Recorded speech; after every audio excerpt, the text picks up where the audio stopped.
What is up? Welcome back to Project Freelance. We are in season 6 right now. If you're new to the podcast, you've got a lot of catching up to do, but that's okay because there are over 100 episodes for you to catch up on.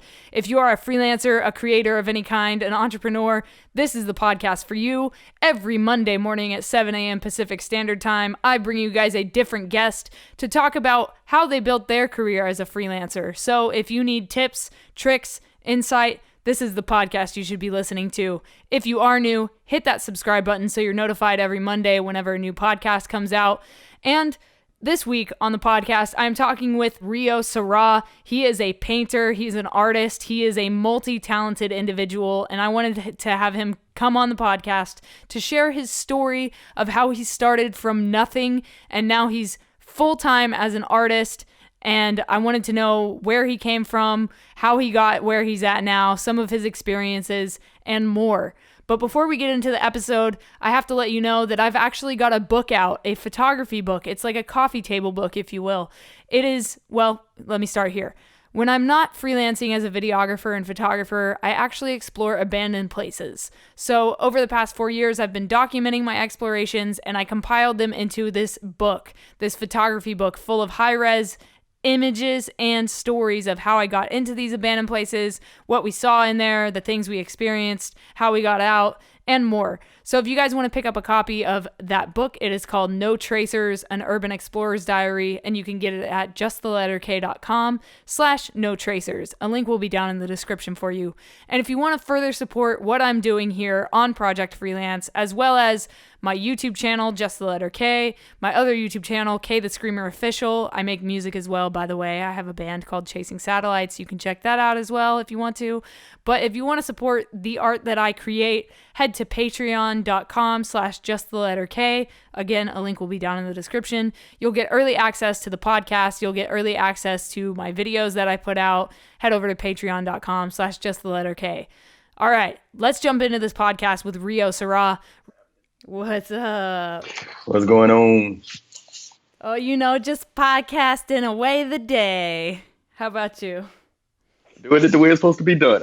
Non-stop artistic vibration moving through the universe at light speed so fast brains cannot comprehend the process of how it happens, but they love it anyway. Wow, that was amazing. I'm keeping that in. That was so good.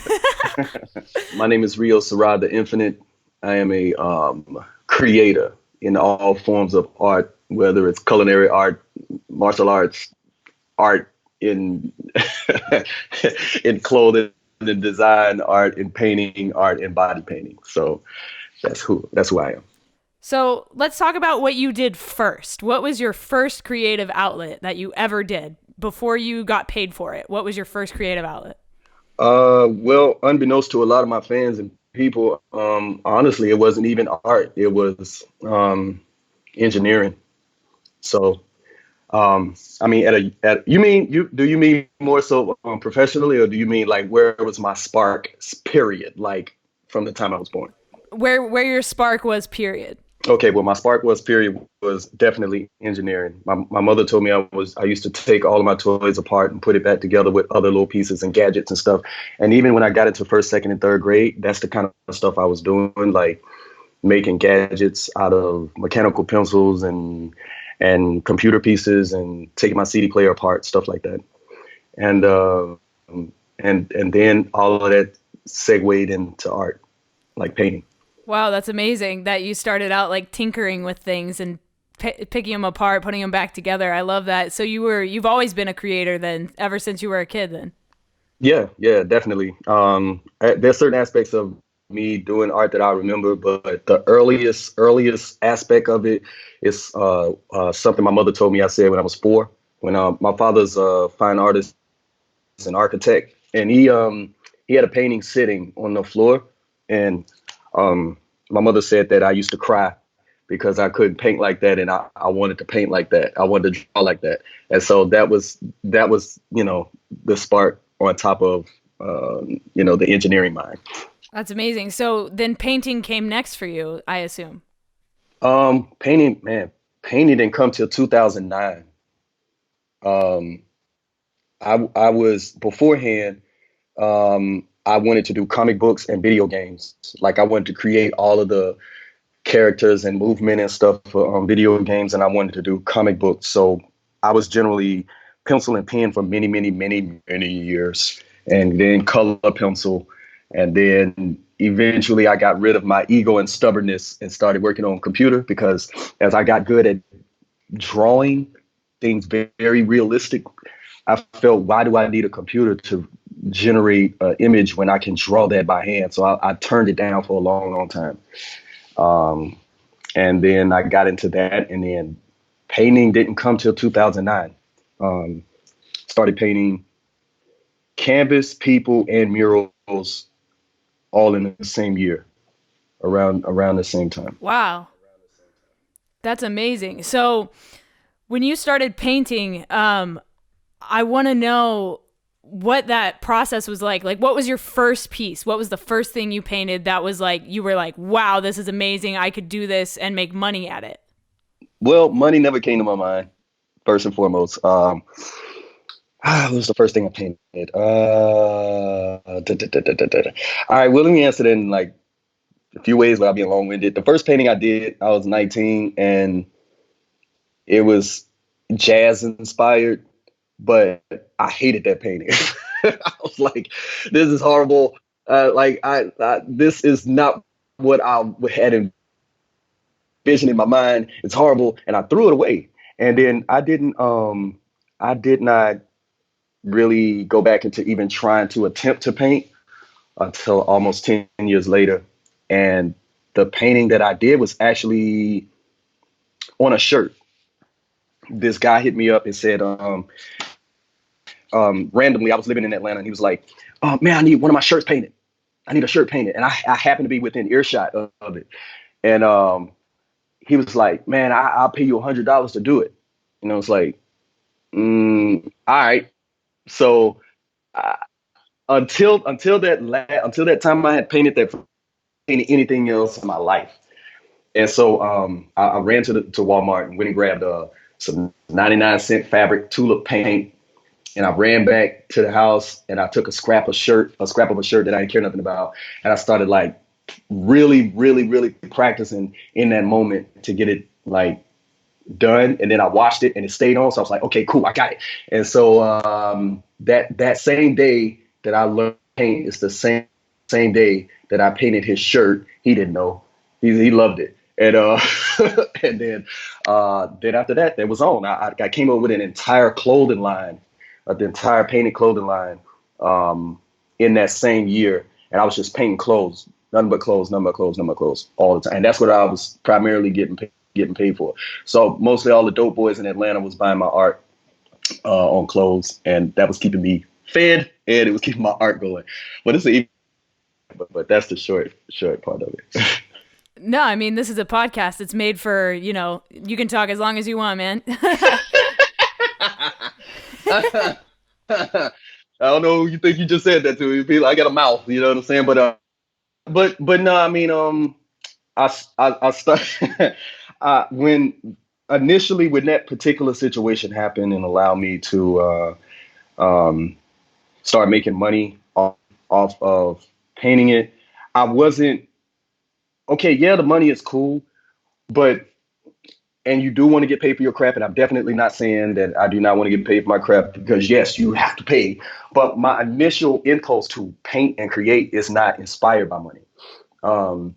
It's inspired by me challenging myself all the time. Like, I am rarely ever pleased with any aspect of what I'm painting, because I can always see that there's an element to do better and get more realistic or get more creative or get more dynamic in my technique. So every shirt I painted was just simply to outdo the last shirt.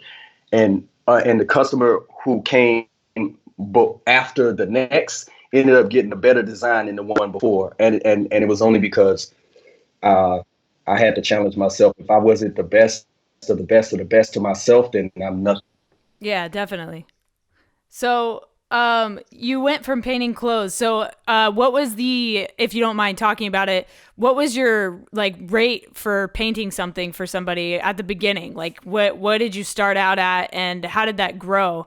I just want to know because this is, a podcast about freelancing and we got to talk about the money aspect of things, even if you're not making your art for the money. No problem. Well, it started at many levels. The first level was around the time I was painting clothes. Um, I had gotten in I had gotten in real good connection with Professor Griff from Public Enemy in Atlanta, and he had like this big old box of wood chips and paint that he had just kind of like had sitting around the house. I think one of his friends was using it, and they just no longer wanted to go into the craft, and so he gave it to me, and it had all these little earring pieces in it, like where you could make earrings out of. So it was a huge box of stuff, and so I was like, okay, I'm going to start here. Like I'm going to paint these pieces, and I'm going to make earrings out of them, and I'm going to sell them. Now, before this happened, I was working a worthless, horrible job, and yes, I'm gonna call it out because I knew that I'd get this opportunity one day in my life, and here it is. I was working at Kmart warehouse, and I hated, hated that job. And I don't try not to use that word at all, but like just man, it was absolute slave work. I mean, you took um, a label, you put it on a box, you put it on a conveyor belt, and you did that all day, all day, all day. And my job, I was under continuous like anxiety because you had to do a certain number of boxes per day in order to keep your job because they had such a high quitting rate. So I was trying to keep my apartment. I was trying to keep this car that I just got, and I didn't know how to get out of the. I think this part of the story is going to get lengthy, but there's a point to what you just asked me. All right, so um, I didn't think I was ever going to get out of that job because I wanted to do my art. Like I was doing the shirts and I was doing the earrings, but I wasn't pursuing it all the way because all my time was being burnt up working this job, and I was working mandatory overtime. So I was working like 7 days a week, like literally no break. And I had to catch two buses and a train to go to this job every almost a 2 hour commute back and forth every single day. And I, I didn't I didn't think that I would get out of this job. And so in a way, I prayed. I ain't gonna fry. I prayed real hard. I prayed. I said, God, you gotta get me out of here. I said, I'm working this job every day. I'm not doing my art. I'm not doing none of my painting. I'm not doing anything I want to do. And I was weeping. I ain't scared to tell you. I was crying. I was in a trailer. I was in a truck trailer, putting the boxes in there, just throwing the boxes in there. And I think I kind of lost my wit a little bit because I saw myself in this continuous mundane life of just stacking boxes to keep my job. And I was in there praying and crying and throwing boxes like, I'm sick of this. I'm sick of this crap. I'm tired of being here. And so after I got to praying, I heard this. I just felt the vibe. It was just like, work your job, work even the overtime and save your money. And towards the end of your last, like for 3 months, I worked that job really hard, really, really hard, saved my money, paid up on my rent, like 3 months rent. And then I went and bought art supplies. And then after that 3 month period, I quit that job. I was scared to death, but I quit the job. And the spirit told me just like, if you quit the job, you got to work for yourself, but you got to work harder than. I don't care. I don't care. Anything that'll get me out of this job. So that's what I did. So back to the earrings, right?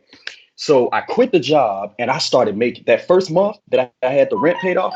I started just making. I'm talking about like maybe eight to 15 pairs of earrings a day, just all different types, just it like zodiac sign, anything that I thought would get to people's attention quick. So me living in Chocolate City, I did Atlanta. Uh, that's the other chocolate city. 'Cause I know Washington D.C. is like. um, I created any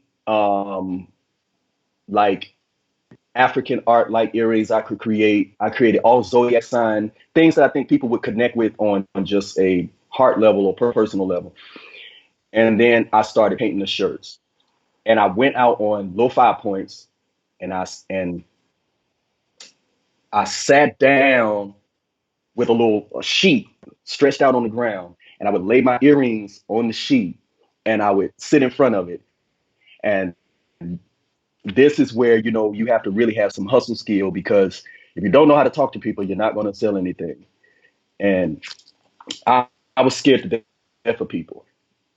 Like, I'm scared to talk. I was scared to talk to people. So that first day, I went out there and I didn't even unpack anything. I was so scared. I went back home. And then the second day, I did the same thing. I came all the way out there on the train. I went there, and I was too scared to unpack. I just felt like I'm gonna look like a homeless person begging, and people are gonna talk about me and my art. They're not gonna like it. And I talked myself out of not doing it. And I went back home the second day. And the third day, I said, man, you're gonna either sell these earrings or you're gonna die. Like, I literally told myself that in my head. Like, either you're gonna sell you're gonna sell one pair today or you're gonna die. Like, I'm not gonna let you eat. Like, I did that to myself. I'm not gonna let you eat. I'm not gonna let you do nothing. You gotta sell one pair. You cannot go back home. And so I did it. I unpacked my stuff. I laid my earrings out. I sat there. I laid my shirts out. And make a long story short, I sold one. I sold one pair of earrings for $20. And then I felt the rush. After that, I said, okay, I can do this. I can do this. So I went out the next day, and I kept doing that. Like, I was selling my shirts at the time for like $50, and I was selling the earrings for $20. So at the end of that week, I made one sale, which was $20. The following week, I made like $75. The next week, I made about 150. Um, and then after that, because people started seeing me there around regularly. There are a lot of shops in Little 5 Point area in Atlanta, and this one lady who owned a store, Miss Latte, got to shout out Miss Latte. She had a hair salon, um, and she was like, "You can bring your earrings and material in here, and I have customers coming here all the time, and you can set your stuff up in here." And she didn't even charge me no commission or nothing. She was just like, "I see you out here every day, and I want you to bring your work in my store." And she let me sell my work in her store for free the whole time I was there. So shout out Miss Latte. And then that's when the money really started becoming more solid, like 200, 300 a week, just from earrings and selling my clothes. Wow, man, that's amazing. And that's awesome that, somebody actually gave you a chance, like to sell your stuff off the streets into an actual like shop. So what was that like for you, that transition from, selling on the street, like busking and busting your ass, to being in a store? Like, how did that feel? It felt good. It felt, and it felt great. The progress of moving forward, um, with simply just getting rid of the fear, because I was scared a lot. You know, Even now, I'm not gonna front. There are times that I'm just, and the best person who describes this is like Mike Tyson, because there was a documentary he had where he was talking about, like, he became a great fighter because he was scared of everybody. And exactly how I feel. Like, I think I became a great talker and a great seller and a great artist because I'm scared of everything. I'm scared. I'm scared. I'm, I'm I'm scared I'm gonna look stupid. I'm scared people not gonna like my art. I'm scared that people are going to diss me. Like, the visuals that I had in my head were always worse than what actually happened. So, like, um to go from off the street to going into a store made me really see that, man, you, first off, your work is good. Second, you have the potential to, do more if you want to, like, it's simply about, do I want to? And I was like, yeah. All right, well, then you kind of gotta go through the fire. And this is what I say to anybody as an artist or as a creator, period, not just a painter. You gotta go through the fire. You know what I'm saying? you got to go through the 15 no's before you get a kind of yes. And then you get a solid yes. You cannot have skin. You cannot get upset because somebody looked over your art and said, oh, pretty good. Keep up the good work and walk off. If you go into this industry brittle and sensitive and easily hurt about every single thing that happens or doesn't happen, you're not going to make it.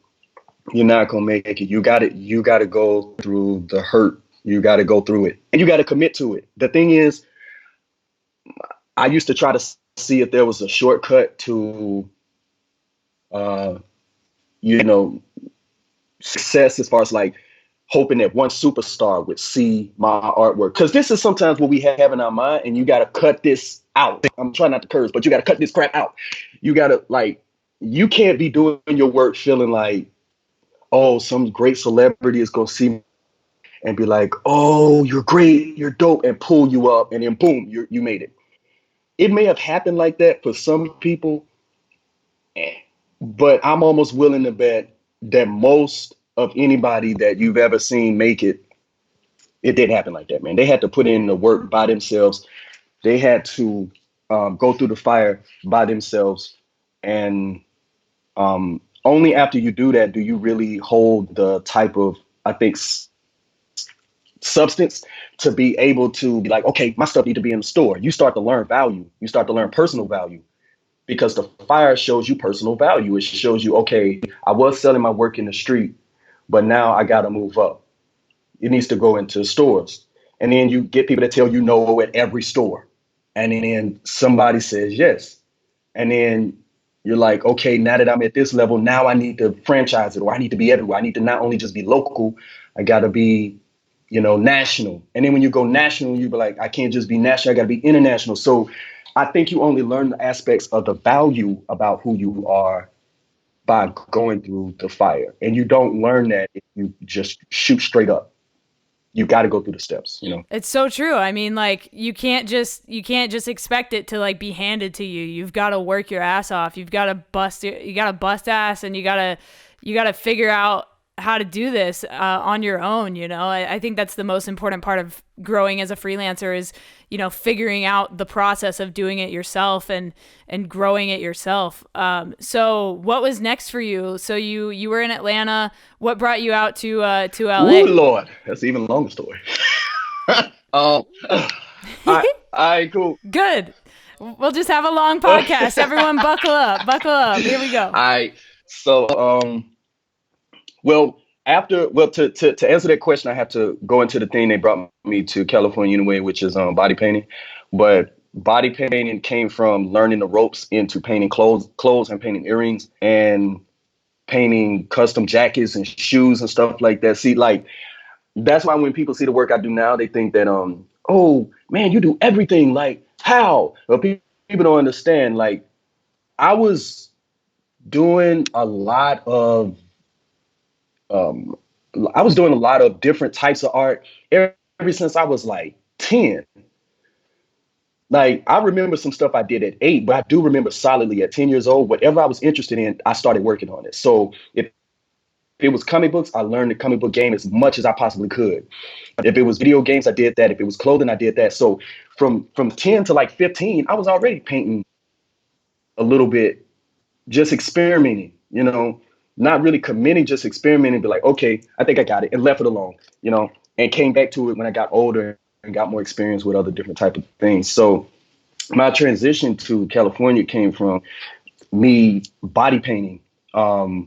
I have to say shout out to Swag Garage, which is no longer up anymore, but shout out to Brother Reveal, you know what I'm saying, who both took a chance on me in Atlanta when I was painting clothes. Like, I came out randomly out of nowhere. It was like, hey man, I see you all got a new store, and I'm an artist, and I came with like this arm full of clothing. Like, I I probably looked hella unprofessional, but I talked to Apple about it, and Apple was like, yeah, come into my store, bring that, and Reveal is a dope graffiti artist, a writer, and he co-signed it. He was like, "Brother's pretty dope." He never said a whole lot of words. He was just like, "You either cool or you're not cool." You know what I'm saying? You either in or you're not in. Like, ain't no in between. I'm not finna pat your back. I ain't finna talk. Giving you a trophy for everything you do. You're either good at what you do or you're not. Like, I respect that vibe. That he had, and I learned body painting from a person I met at the Swag Garage. Like, Swag Garage was like a hodgepodge of everything, like graffiti artists, tattoo artists, skateboarders, rappers. Everybody was at this spot, So it was the perfect place for me to. And I'm gonna make it a long story short, but I got into body painting because I had a friend. Shout out to Candy King. Um, she had a photo shoot that fell through, and she asked me on random, "Would you paint me? Like, do you mind painting me?" I was like, "Sure, why not?" I mean, I have paint. I just so happen to have paint. The guy who drove us there just so happened to be a photographer, and I was like, "Well, all right, I'm not gonna, think this out so much." I was like, "I'm a painter," so that's a story all by itself, and I'll share that later. But like, long story short, to figure out how I got to California, I did body painting. The guy took pictures of it. He started showing it around a lot of people in the club and a lot of people in Atlanta. People hired me to body paint. Like, my first areas were strip clubs. So all the strip clubs in Atlanta, just about all the strip clubs in Atlanta, I've done body painting for. Um, and that got my name out a lot because while everybody else was doing a certain type of body painting that seemed to be more lured towards, I don't know, logos and stuff like that, I had taken all the inspiration I got from comic books and sci-fi and all that type of stuff, and I was painting my women like that. And that's what made them stand out from everybody else in the club. Sometimes I would, have somebody paint it and they would just pretty much shut the club down. And that body painting got the attention of people in Living Art America, which is a body art competition show. And that got the attention of some people who did Skin Wars. And then I ended up on Skin Wars. And then that got the attention of some people in LA. And then I got opportunity to meet a very fantastic artist named Radhika Hersey, who I said, "I'm coming to California." You know what I'm saying? "I'm coming to get my TV show, my own TV show, and I'm coming to get like my studio. Like, that's what I want. That's what I'm coming to California for." And I prayed about it. That was another thing I prayed about because I was like, "God, I don't know where to go. Either New York or LA." And I was just instructed to just write down everybody I knew in LA. And it was 20 people. I called those 20 people, and 20 people boiled down to 12, and 12 boiled down to 5, and 5 boiled down to 2, and 2 boiled down to 1. Because, when everybody says that they're going to help you, they're like, "Oh, yeah, man, whenever you're in California, just come on. Let me know." And so I called these people, and you know what they sounded like? They sounded like this. "Oh, you're coming to California like next week? Oh, okay. Well, I don't really have anywhere for you to stay, but And these are the same people that was like, "Yo, when you come to California, call me up, let me know. You always got somewhere to be." And I was like, "All right, cool." And the only person that made good on that was Radhika, and she allowed me to kick it at her place till I got on my feet. And she took me to every spot that was hitting in California. And I just hit the ground running hard. Like, I need to be everywhere and in every scene and in every place I possibly can. Don't let it down and don't go to sleep. That's the way I felt. And that opportunity allowed me to kind of build where I'm at now with being in LA, like selling my work to a lot of people. And I'm on my way to having my own show. So, shout out to Radhika Hersey for that come through, because she really helped me out. Wow, man. So you were on Skin Wars. Tell me about that experience. Like, that's like a crazy cool opportunity. So what did you do on Skin Wars? How far did you get? Like, tell me about that experience. First, getting called out to do it was exciting. I was actually painting at a body art competition when the producer showed up and was like, "Oh my God, you're Rio." And I was like, yeah, who are you? And she was like, I'm the producer of the show Skin Wars and blah blah blah. Now, before this happened, Skin Wars the first season came out, and I saw a commercial of it. I remember that I was in Atlanta at the time, and I was working on a set of Nice Guys with Ryan Gosling and Russell Crowe. And I remember when I saw the commercial, I was like, "Oh, I'm gonna be on that show." Straight up. And I remember sitting in the van with the people, and they were like, "Oh yeah, well that's very forward thinking." I said, "Ain't no forward thinking about it." I said, I'm going to be on that show. Now watch." And that's all I said. And people were kind of looking at me like, "You arrogant motherfucker," like that, you know? But I wasn't being arrogant. I wasn't being arrogant. I was just claiming what I knew was mine. I was like, I'm going to be on that show, and I know it. So some time passed, and the second season showed up, and they had a tryout first. So I think it was like they flew out 20 artists, and we all went out and painted. And I was so scared, man. I was happy, but I was scared because I was like, man, I don't want to fail. I don't want to fail. But I always do that. I always start off by saying, I don't want to fail, and then I'd be like, you know what? So what? So what if I fail? I do that, and then I painted, and they called me back and told me that I was going to be on the show, that they picked me out of 20 to be one of the 12. And that was a hard decision to make. You would think it would have been easy, but at the time, um, I just had a son. I just had a child. Like he just been born. And I was working this job where I was making $1,000 a week. And it was putting me in a good, putting me in good motion. Like I was able to take care of the bills, take care of things that need to be taken care of. And here they call me to come do this show. And I only had this job for 4 months. There was no way I could like tell them, hey, can I be off work for a month and a half to go do a TV show? So it was like, it was either you do the show and quit your job, or you don't do the show and let the opportunity go by. So it was a hard decision, but I went with it. And itself was it was it was a blessing. It was frustrating. It was maddening. It was rewarding. It was a teaching tool for me, because what people don't understand is TV is a whole lot different than just like painting for yourself or painting for your. It's not the same, you know. Um, you got cameras in your face. You got people instructing you on kind of how to talk.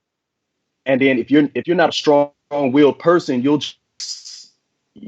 read off the cue cards, and they make you up to be the character that they want you to be, but it's your responsibility to make up to show the world who you are, as a person and as an artist. You have to do both. They're separate entities, because who you are as an artist is kind of not who we all are as a person, and vice versa. Like sometimes you want to be left alone. You're a great artist, but then you had them days where you be like, I don't want to talk to nobody. I don't have nothing to say to this camera. I don't want to describe my art. I want everybody to get out my face. I want to do my thing, and I don't want to describe what I'm painting. I just want to paint. So you have to go back and forth, and that I think that's what made it a learning lesson for me in Skin Wars. That's what made it great for me in Skin Wars, but that's what also made it a little bit frustrating and agonizing. To answer the last part of it, I'm not going to tell people how far I got, because the show is still on Netflix. And if you wanna find out how far I got, all you got to do is just go to Netflix, go to season 2, and watch the whole thing. Because I ain't gonna front, it's major exciting, but it took me almost a year and some change to watch it. Like I didn't really want to watch myself on TV. Damn, what a cool freaking experience, man. That's great. I'm so glad you got to do that. Like, that's fucking awesome. So you're out in LA, you're doing your thing. So tell me how you built your name out here in LA, because you came from Atlanta, you had a name for yourself over there. but you're new to the LA scene. Like, how did you grow your name out here? Um, well, I think the first thing that kicked it off um, was, like I said, Radica taking me to different art events and people that she knew already in LA because I mentored her on the show called Fresh Paint, and through that mentorship, she won 10 grand, and that was me instructing her on how to paint, and she won. And then from that, we kind of gained a relationship from there. And she had already been in California for like 13 years, so I think the jump start was um, me praying and writing out what God, please help me, show me the way, what direction I'm supposed to go, and then going in her direction and then rolling with what, she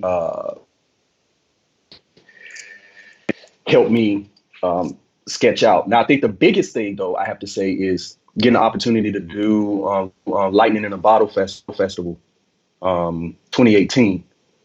I learned a lot about myself and about how spreading my name like lightning took place because I've always I've always dwelt in spiritual matters. Like my father was a pastor. I went to church every single day. Whether it was Bible class, whether it was prayer service, whether it was a revival, whether it was regular Sunday church, like we always went to church. So the spiritual element was always there. Um, and upon going to Lightning in a Bottle, I had painted myself completely, like all these different creatures and like mostly animals. I painted myself as a lion and a cheetah and a panther and something else. And the first 2 days I was there, I painted myself completely, and I had like a table and like my paintings there, and I had like price lists and everything. And people was walking up like, "Oh my God, your face painting and stuff is amazing. Look, I take a picture with you." I'm like, "Yeah." I said, "Anybody want to get painted?" And people like, "Nah, maybe later." And I was just like, man, what am I doing wrong? Like, I got the price list here. I painted myself like something out of another world. And it's like I couldn't. I mean, some people were coming to get painted, but it wasn't really like it wasn't like a line of people. Um, and I pray a lot. I mean, I pray a lot. And even when I'm not like openly praying, like I'm praying in my mind, like in my spirit when I walk around, when I move around. So I was sitting there and I was praying. I said, Yahushua, what do you want me to do? I'm sitting here at this festival. Nobody is like really wanting to be painted or nothing like that. And the sun was getting ready to set, right? So I'm gonna tell you this real quick, and then I'm gonna like segue all of that into how I blew my name up because it's important to how my name kind of traveled through California as fast as it did. I'm looking at my table and the spirit just moves on me. It moves on me fast. Like when I'm praying and I ask for something, it moves on me. And I was like Yahushua, what do you want me to do? And I had a big blue bucket, and spirit was like, grab a marker and like tip the spirit, right? Tip the spirit on that blue bucket. I said, okay. It said loud, now take everything out of your right pocket and put it somewhere because it's about to be filled. And I was like, okay. And then I was like, the more I was hearing it, the more scared I got because I was like, but I don't want to make a fool out of myself. But I don't want to look stupid. But I don't like, I always do that. Like, I don't want to look dumb. I don't want to look stupid. I was just fiddling around with paint, fiddling around. And then the spirit moved on me again. It was like, the sun is going down. And I was like, I know, I'm trying to get my paint together. I'm trying to get everything together. It was like, the sun is going down, which means that in a minute, nobody's going to be able to see anything that you're painting. And I was like, okay. I'm scared. He's like, all right, I want you to walk out, and the first person that makes a comment about your paint, you paint them, whether they have money or not. And I said, okay. So I took the blue bucket and I went out and I grabbed my paint, and I didn't even get 4 steps outside of the tent before a lady walked by. She was like, "Oh my God, I love your paint." And I was like, "You want to get painted?" And she was like, "I don't have any money." I said, "I don't care. I don't care." And so right there on the spot, I just started painting her. And then I kid you not, like as the music was playing, as the art was going, the spirit hit me hard. And I was just like, people see it to be dancing, and I might have to change the lingo of it, but it's not really that. I don't think I'm doing any more dancing than a paper bag is doing in the wind. When you see a plastic bag moving in the wind, if you would consider that dancing, then I guess you would consider what I'm doing dancing. But it's the same thing. It's like the bag is only moving because the wind is moving through it. And when the wind stops, the bag stops. And that's kind of like how the spirit moves me. Like when I'm painting, I feel the joy of the people. I feel the joy of the music. I feel the joy of the fact that I'm doing something I love to do, that not tied down to politics and not tied down to labels and laws. It's not tied down to anything. I'm a paper bag. I mean, I'm a plastic bag in the wind. I just got a paintbrush in my hand. That's it. And I think from that, people were feeling it because I was feeling it. And each person I painted, I no matter who it was, I felt something different for each person. And all I felt was, I want to see you succeed. I want to see you grow. I want to see you love. I want to see you win. Like that's all that was in my spirit while I was painting. And that's what the people were feeling. And I think because that happened, it opened up something in me spiritually and showed me that I could open up a lot more as an artist and stop restricting myself to trying to be perfect and stop restricting myself to trying to control the outcome of all of my artwork. Like, stop trying to do it. Just do it because you love doing it and let it be what it'll be. And those that will actually love it will do it without you having to purposely market to anybody to do it. People love to see someone being in their element, no matter who you are. That's the true aspect of human connection, to see someone be brave enough to be them. Because we all struggling trying to find that. So when you see somebody who generally got it together, you're like, that's what I want. And I want to be as close to that as I possibly can. And that's all celebrities are, celebrated people. And they're celebrated because they went through the fire. They're celebrated because they did all the things that they didn't want to do, but that they had to do. And because of that, we champion those people and we celebrate those people. So that's all really what celebrity means, celebrated person. That's how my name blew up. That lightning in a bottle event opened me up spiritually, and it made me paint in a way that I think makes me attractive to people. And I, once again, I'm not trying to analyze it anymore. So because of that, I think that's how my name traveled through California so fast. And I thank everybody for that. No, congratulations. That's huge. Lightning in a Bottle is such an amazing event, and to get to be a part of that, like, wow, what an opportunity that must have been for you. So let's talk a little bit about the photography meetups. That's where we met. How did you hear about them? What did you want to do for those? And what actually like brought you out to paint and do your thing out there? Upon these many, many travels of painting at all these different events in California, I met somebody by the name of Danovic, who also goes by Cookie. And I body painted her for, man, there's so many events we had done. I don't remember particularly which one it was, but I know I painted her. And we gained such a dope, like, connection from that. And she's the one that knew about it. And she was like, we should go down to the photography meetup and at this spot and go out there. We should go with the body paint on. And I was like, yo, if you down, I'm down. I literally try to say yes to most and no to little, you know, keep the window open for things to change, you know? And so that's it, man. She was like, "Yo, let's do it." I was like, "All right, cool, let's do it." And that was it.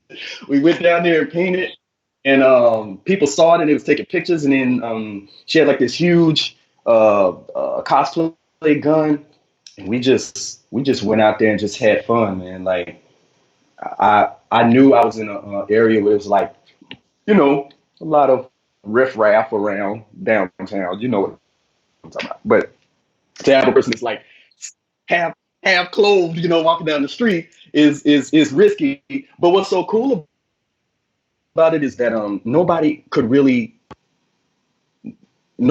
knew for sure whether she was painted, whether she had clothes on. And by the time they figured out whether she did, we was already halfway down the street.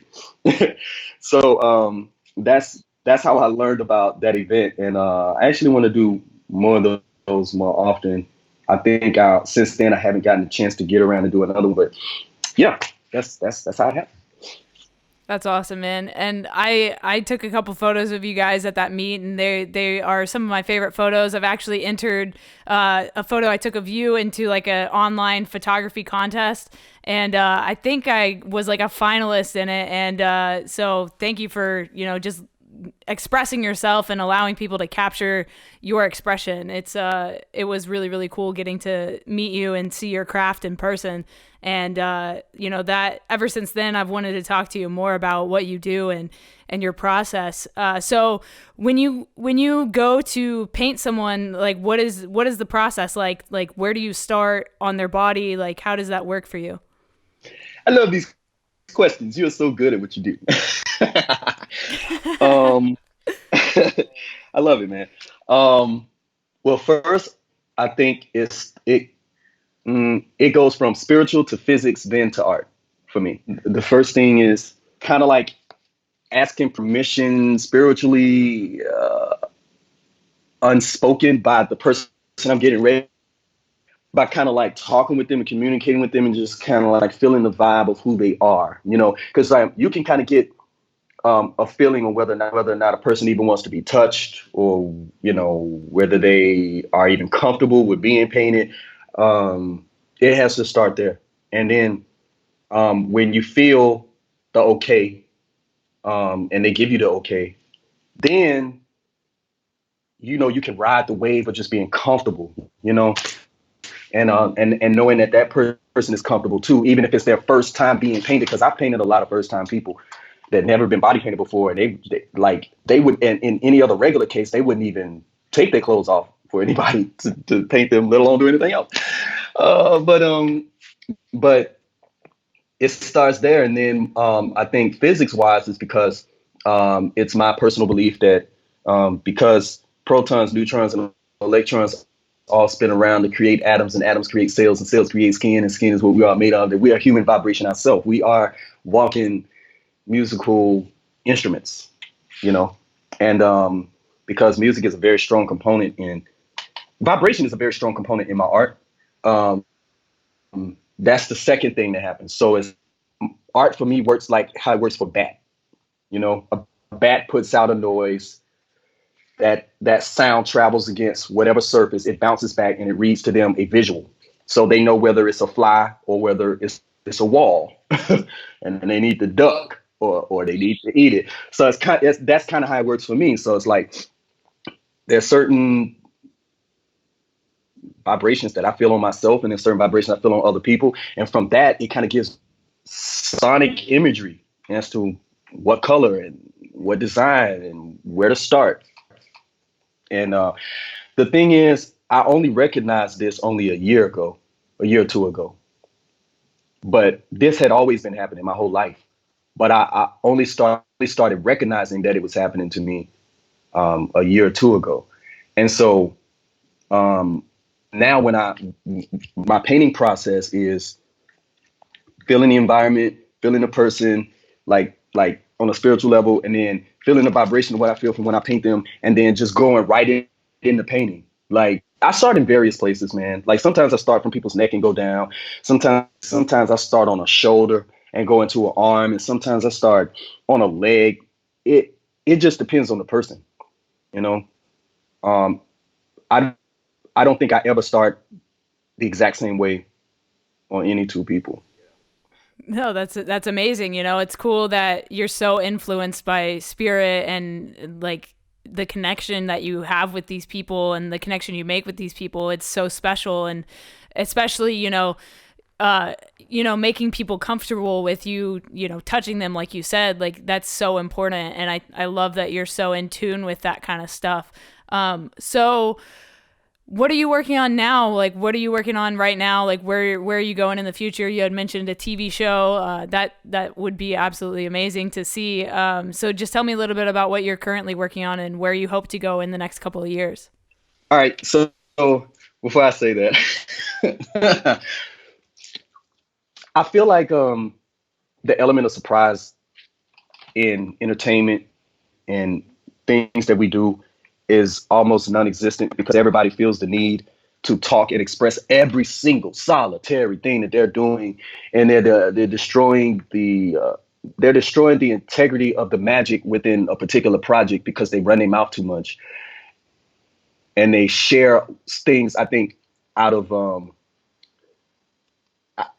I think too prematurely. Not just that it's out of season; it's in the right season. And it's just like it's like promoting a movie that you hadn't even shot yet. You haven't shot the movie at all, but you're telling everybody to come watch it. And in some ways, that's advantageous, and in other ways, it could probably destroy, the integrity of like really being excited coming out, especially if you hadn't even shot it yet, and then people are waiting on it, and then it's so much stuff that comes out, that if you don't keep those people's attention, by the time you actually do come out with it, nobody cares. It was like, oh, you talking about that movie that's getting ready to come out 5 or 6 or 7 years ago that you've been talking about forever? That, oh, okay. It's out now? Great. So what? It's like other shit that ain't came since then. But yet and still, with me saying all that, I'm working on a show outside of just like doing something that I want on Netflix, which is like a surreality show, which is a show loosely based on my life, but told from a sci-fi standpoint. That's one thing I'm working on. The other thing is I want to do a theater arts show. I have the name for that, and I have all of the things that I want to do for that, and the production of it is already taking place, but I don't want to mention that right now. I want to hit people with a big surprise in your eyes and be like, oh my God. And then on top of that, I'm working on a graphic novel from a sci-fi story, which is going to be dope. Hear me now. Hear me now. When I tell you this is going to be the dopest sci-fi story. Forever told, never told. Doper than Star Wars, doper than Avatar, doper than 2001 Space Odyssey, doper than Close Encounters of the Third Kind, E.T., you name them. Like, the story I have has them all be. And I mean that in the most humblest way. But it is a story called Music 5000.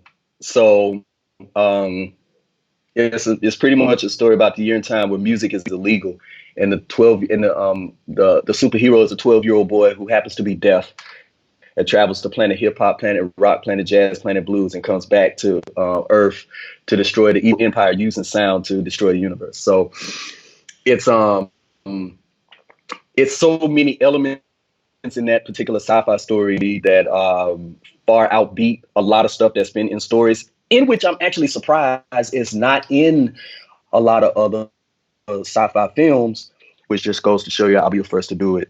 But I'll express that later on down the line. And then I'm also working, or I actually have right now, a webpage up for my store, which is the KMA collection, which is it's abbreviated for a bunch of different things. It could be Kiss My Ass collection, or it could be Kiss My Art collection. It could be whatever you want KMA to be, But right now I have that on my Shopify account, so you all can check that out. The link is always on my Instagram page, and my Instagram page is just my name, Rio Sirah, RIOSIRAH.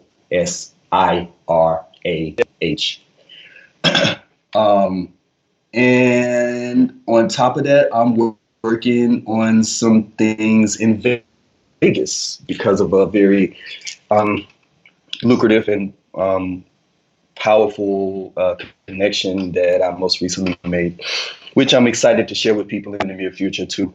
Um, well, actually, I'll be sharing that in June.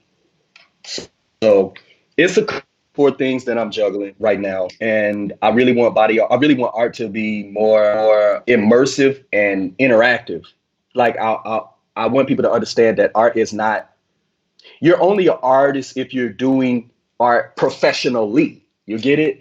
But like if you pick up a paintbrush and paint, you're doing art and you're expressing. You need to learn that painting is not really painting, drawing, and all those aspects of art. It's not restricted to a group of people. It's actually what everybody is supposed to be doing.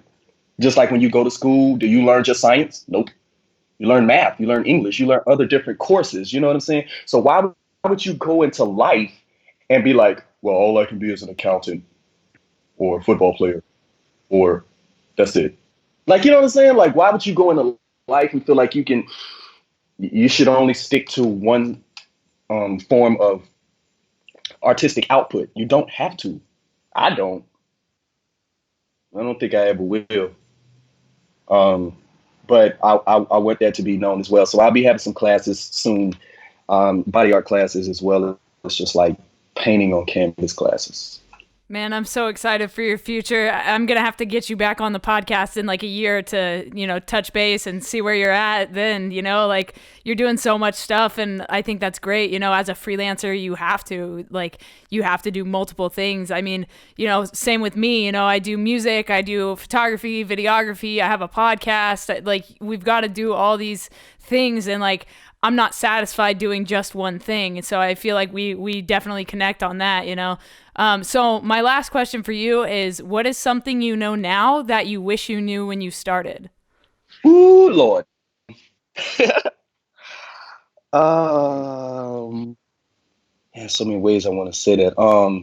I think more so is I should have known that I was always taken care of no matter what direction I wanted to go. And I mean that like some like I scared myself out of a lot of opportunities. There was a lot of opportunities back when I was even younger that I could have probably already been and blown up. But I always felt like everything was on my own. Like, yeah, all right, yeah, you have to do your work for yourself, but you don't slow down for anybody at all. Like you don't wait on people, you know? You don't wait on anybody to make good on what they said they was going to do. What you're supposed to do is keep moving forward, and anybody that is going to help you, they will help you along the way. But you don't look for help by waiting, and you don't look for help in becoming successful by um, like holding yourself up for other people to catch up. That's what I wish I had applied then that I'm doing now. So going back to what I said earlier, like, to know that I was always taken care of. Any direction I wanted to go, I should have gone with it more fearlessly, you know, um, and known that my art, my gift will make room for me. My mother told me that my whole life, your gift will make room for you. So do what you know you were put here to do, and everything else will get handled just because you're doing it. You know, keep your momentum going. Even if it's slow, it's better than no go. Slow mo is better than no go. you know, so I say keep moving, and I say don't slow down for anyone, and don't wait for anyone. Those are the mistakes I made in the past, and those are mistakes I learned from, and so I think I'm doing a whole lot better by that, motto. One more time, just tell people where they can find you online if they want to get in touch with you to paint them or commission you to do something for them as far as your creative outlets go. Where can they find you? How can they get in touch with you? All right. So for a limited time, because I'm under working management right now, I'm about to go into like a full management company, start to manage my work. But for right now, uh, at this moment, I think I can really generally be caught on Instagram. Like if you go to Rio Sirah on Instagram, I can be booked there. You can see my work there. You can see all of the links that go to my web pages. Everything is all housed in that particular area. So that name again is Rio, like Rio Grande, like Rio. And then Sirah is like K Sirah Sirah. I'm pretty sure it's not spelled the same, but it's spelled Sirah. So if you put Rio Sirah, put those two names together, you will find me on that page. And yeah, you can get in contact with me through that element in any ways, fashion or form you see. Awesome, man. Thank you so much for coming on Project Freelance. I had a blast talking to you. Thank you for sharing your story.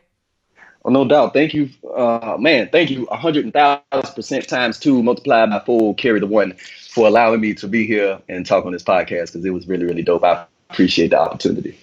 All right, guys, that was Rio. Holy shit, what an amazing podcast that was. That's definitely one of the top podcasts that I've done for sure. He had so much insight and so much to tell. His stories were amazing. His experiences have been incredible. And he literally started from nothing. You know, he started on the streets and he just grew from there. And I think that that is such a powerful thing, starting from zero as a freelancer. And now he's doing it full time, all the time, nonstop. And he's got so many plans, so many things coming up. And I can't wait to see where this guy goes in the future. If you guys enjoyed this podcast, first of all, make sure you follow him on Instagram and check out his stuff. He's absolutely super multi-talented, and I've loved following his journey.